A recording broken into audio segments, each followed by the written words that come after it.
Who has ever imagined a country so compact that it could fit into a small neighborhood in a major metropolis, but at the same time concentrate some of the greatest fortunes on the planet? That's exactly what we're going to talk about today. The Principality of Monaco. Yes, the place where people don't pay income tax, where there are yachts bigger than many apartments, and where the number of police officers is surreally high compared to the population. And above all, a microstate known for having no poverty at all. Want to understand why this place is so different and so full of surprises? Then let's start our virtual journey. Today, Bello Mundo takes you inside a country where there are no poor people. Number 1. Location and general information. When we talk about Monaco, the first thing that comes to mind is luxury, glamour, and of course, money. Lots of money. But before we understand how this little piece of land became so exclusive, let's take a quick look at its location.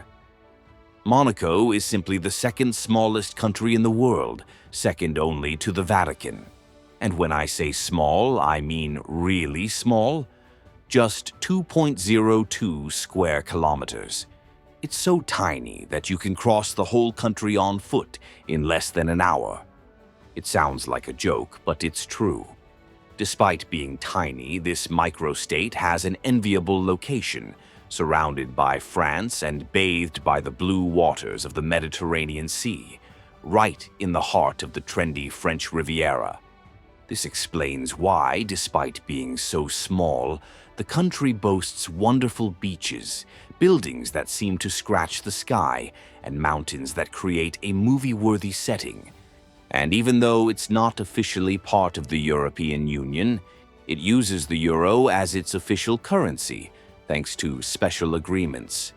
In other words, everything makes it easy for Monaco to be an absolutely sophisticated place, with first-world infrastructure and attractions that win over visitors from all over the world. But what really stands out in Monaco is something almost surreal. Hardly anyone lives in poverty there. That's right, zero poverty. Number 2. The Grimaldi family. Before Monaco became this dream destination, full of Ferraris and luxurious casinos, the place already had centuries and centuries of history. It all began in the 13th century, when a Genoese rebel leader called Francis Grimaldi decided to seize a fortress that stood exactly where the small country is today. He disguised himself as a Franciscan monk and asked for shelter in the fortress, as if he were a religious seeking protection. The guards fell for it, opened the gates, and that was it. Francis Grimaldi and his men invaded and took possession of the place. The plan worked so well that the Grimaldi family has ruled Monaco ever since. In fact, today the country is a constitutional monarchy. This means that there is a prince in charge of the nation, but also an elected government and normally functioning democratic institutions. Currently in charge is Prince Albert II, son of the iconic Hollywood actress Grace Kelly, who became a princess when she married Prince Rainier III. The couple became the ultimate symbol of glamour and elegance, although they also went through dramas worthy of royalty. There is even said to be a kind of curse on the Grimaldis. Legend has it that a monk, annoyed by Francis's strategy, cursed the whole family so that they would never find complete happiness in love. Coincidence or not, several tragedies have marked the Grimaldi family, the most famous being the fatal accident suffered by Grace Kelly. Legends aside, Monaco only officially became a sovereign country in 1800 after signing agreements with France. Since then, the Grimaldi have worked hard to ensure the independence and, above all, the prosperity of this tiny territory. And look, they've done it perfectly. And we'll talk more about that in a moment. Number 3. Cultural facts and curiosities. Monaco may be small on the map, but it's huge in curiosities. The country's official language is French, but there is still a local dialect, Monegasque, which some of the more traditional inhabitants keep alive. In fact, linguistic diversity is something of a common occurrence there, since around 75% of residents are foreigners, meaning that hearing Italian and English on the streets is also quite common. And speaking of identity, did you know that Monaco's flag is practically identical to Indonesia's? Both have two horizontal stripes, one red at the top and one white at the bottom. The difference is only in proportion. The Indonesian one is wider, but in practice they look like twins separated at birth. Another curious fact is that, despite being an independent country, Monaco has no armed forces of its own. They only have a small royal guard, which is responsible for the security of the prince and the palace. For defense, the microstate depends on France. The neighboring country is the one that takes care of the territory in extreme cases. When it comes to education, Monaco also has its peculiarities. There is only one official university, the International University of Monaco. Even so, the level of basic education is extremely high, with schools even offering bilingual or trilingual education to prepare future cosmopolitan generations from an early age. To round off these curiosities, the country even has its own national soccer team, but don't expect to see it playing in the World Cup or Euro Cup. That's because it's not affiliated to FIFA or UEFA. On the other hand, the famous club AS Monaco competes in the French League and has already reached the UEFA Champions League final in 2004, showing that when it comes to sport, size really doesn't matter. Number 4. Billionaires' Playground. Now that you know the history and curiosities of this peculiar country, you may be wondering, how did such a small place without heavy industries or great natural resources become synonymous with luxury and extreme wealth? The answer has several ingredients, but two are essential. First, let's talk about luxury tourism. Back in the 19th century, Prince Charles III had the brilliant idea of opening a casino in Monte Carlo to boost the local economy, which wasn't doing very well. Yes, the same as 007. And it worked so well that the casino ended up attracting thousands of wealthy tourists, turning the city into a must-see for sophisticated entertainment. Over time, Monaco began to expand its attractions. There were grandiose operas, renowned theaters, luxury yacht races, major cultural events, and of course, the legendary Formula One Grand Prix, which transforms the city's narrow streets into a frenetic circuit of speed, money, and glamour every year. And you can't talk about Formula One without mentioning Ayrton Senna, right? The Brazilian is simply the king of Monaco, with 6 victories, 5 of them in a row, which to this day are records that are hard to beat. No wonder Senna is a true legend there. But luxury isn't the only attraction. The other secret to Monaco's prosperity is its fiscal policy. Believe it or not, for most residents there is no income tax. That's right, folks, 0 income tax. This is exactly what attracts celebrities, famous athletes, big businessmen, and billionaires from all over the world, who see this micro-country as the perfect opportunity to save their fortunes without heavy taxation. Add to this the incredible location, the pleasant Mediterranean climate, reinforced security, and all the charm of the French Riviera, and that's it. Monaco has officially become the billionaires' playground. No wonder the square meter there costs a fortune, up to 50, 60, and sometimes even 100,000 euros.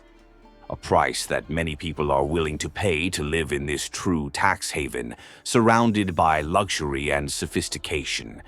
But let's face it, there are rich people and millionaires all over the world, right?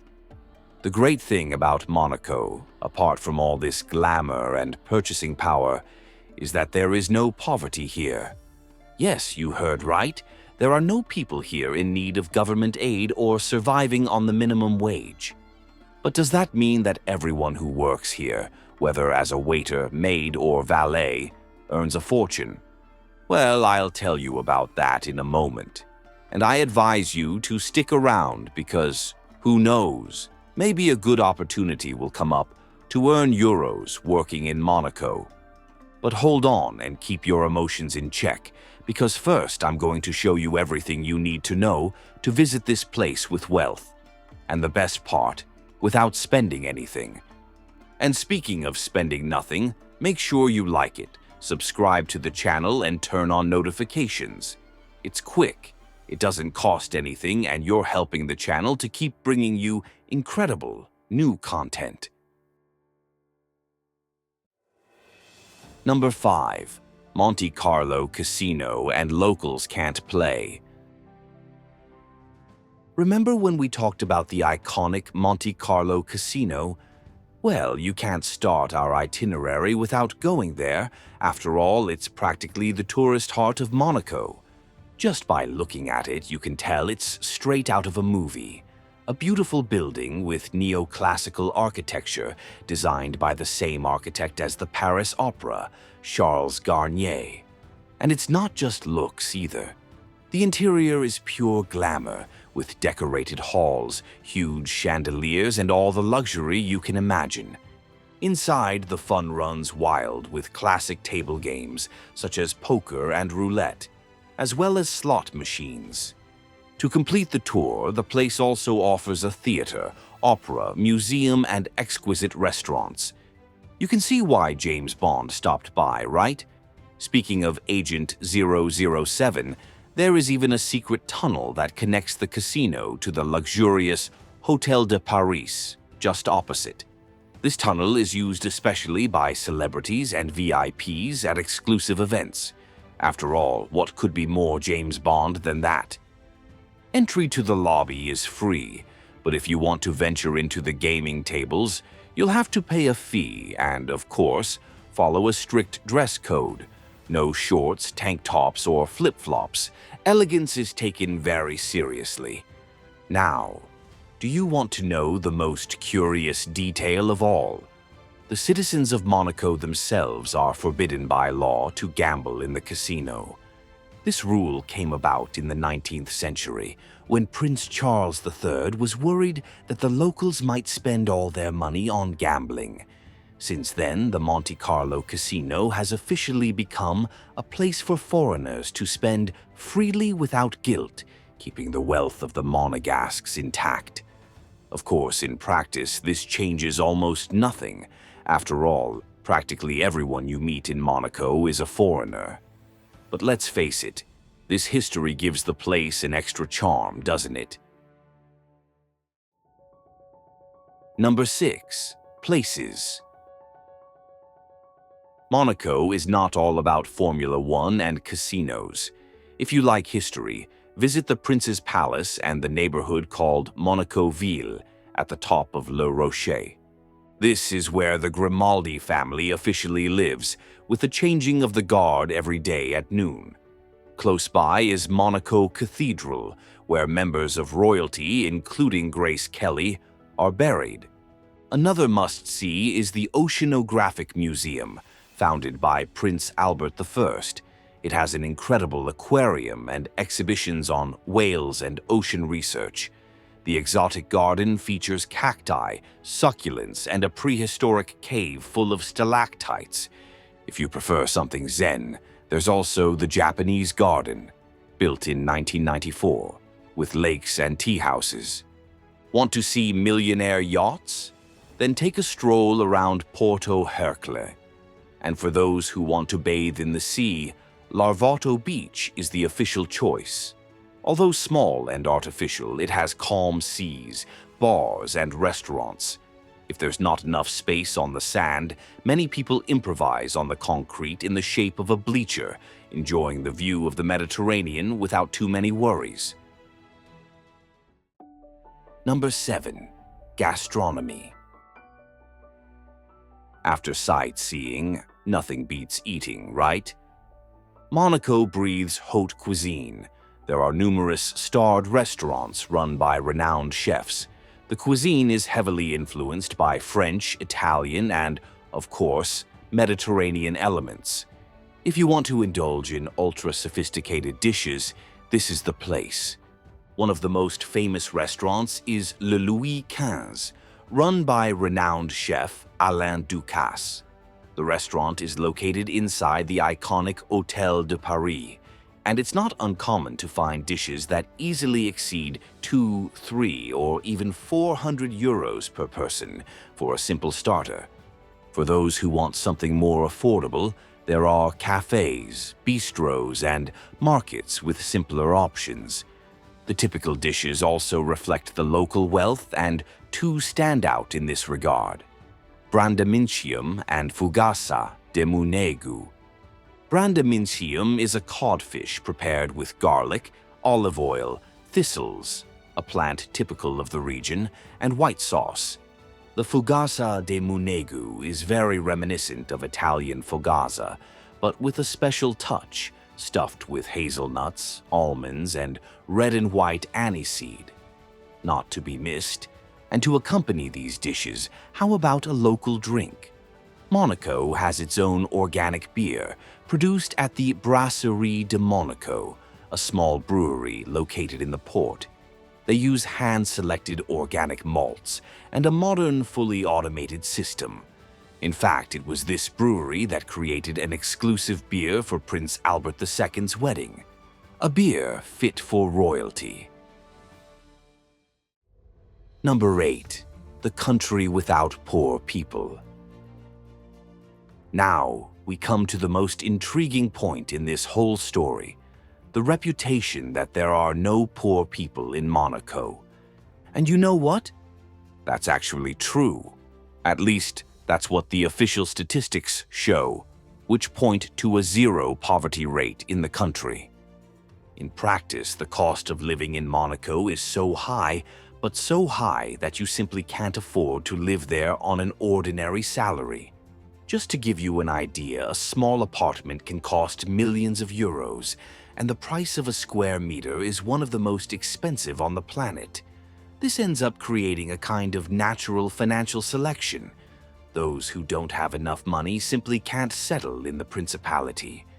But what about people who work in general services, such as waiters, drivers, clerks, and maids? Do they earn fortunes? Not exactly. Most of these workers don't live in Monaco. They come from neighboring towns in France or Italy and return home at the end of the day.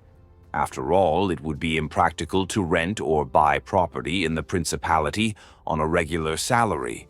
In short, nobody goes hungry there because nobody can afford to stay there if they don't have money.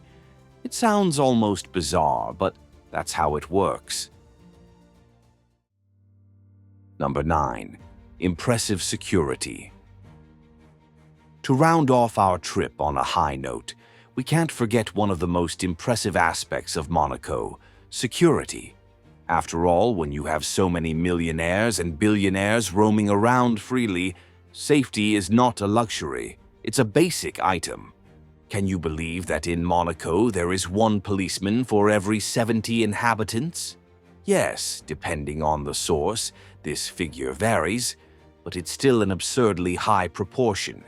And if that wasn't enough, the entire principality is literally covered in security cameras. If you take 2 steps, you're already being filmed. Turn the corner, there's another camera watching you. With all this monitoring, the result is obvious. Crime is practically non-existent. Muggings, robberies, and thefts are so rare that they make the news when they happen. Locals and tourists walk around with expensive watches, luxury sports cars are parked without fear outside restaurants, and no one has to look back worried about an unpleasant surprise. Of course, for outsiders, especially from countries with high rates of violence, this Monegasque Big Brother may seem strange or even exaggerated. But for those who live there, it's simply another comfort. After all, being able to walk around with your Rolex on your wrist or leave your Ferrari open without fear isn't a privilege you see anywhere, is it?